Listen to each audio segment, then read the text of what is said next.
ఆరుద్ర కార్తీల ఆరుద్ర పురుగులు కనబడతాయి. అయితే ఓనంగా ఆనలు వాడంగానే ఉసిళ్ళు ఫుతలకెళ్ళి బొయ్యలు వేస్తాయి.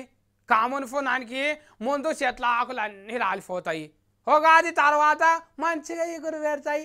అగో గట్లనే గదేదో ఊళ్ళో గీ కాలంలో ఎవరో ఒకరు అయితే 4-5 అన్న ఖచ్చితంగా కోటీశ్వర్లు అవుతారంట.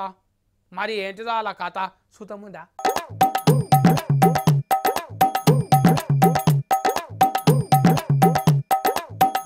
అరే ఎవరి క్షేత్రాల కలవారాలు లేవు, కొడవన్లు లేవు, ఏం కనిపిస్తలేవు. ఏం చేస్తున్నారు? వీళ్ళేదో ఎంకులాడుతున్నట్టున్నారు. కలుపు కూడా వీకేస్తున్నారా? మొలకలు మొలవలేమంటాను ఒంగి ఒంగి చూస్తున్నారా ఏంది? ఓరే రాళ్ళేరుతున్నారా ఏంది? ఓ అవ్వాలు, ఓ తాతలు, ఏంటి మీరు ఏరేది? అగో గీ తాతకేమో దొరికినట్టే ఉన్నది. మంచిగా ఎలుగుకు పెట్టి చూసుకుంటున్నారు. ఏంటి అవి జరంతా చూపెట్టుండ్రి.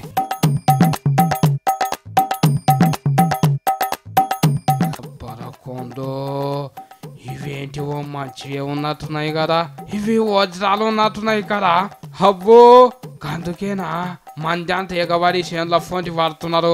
ఇగో గీ కథ గీ ఒక్కూలేనే కాదు, కర్నూలు జిల్లా, అనంతపురం జిల్లా కలిసే కాదు ఉన్న చాలా ఊర్లలో ఈ ఆట గిదే తరిగికుంటదంట. వాన పడ్డదంటే చాలు పొలాలల్లో రాళ్ళన్నీ మీదికి తేలుతాయంట.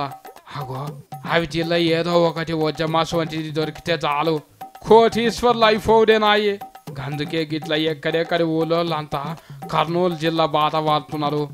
అగో ఇస్కూల కాడ గుళ్ళ ఫోంటి గిట్ల వరందల ఫోంటి వండుకున్నాడు. పొద్దంతా శెలక మీదకి పోయి రాయిని కంకి చూసుడు. ఆనకాలం వెళ్ళేదాకా గిదే కథ ఉంటుందంట. ఒకవేళ నిజంగా వజ్రం మీద దొరికిందని పోలీసు వాళ్ళకి నెరకైందో వాళ్ళే వచ్చి పట్టుకపోతారంట.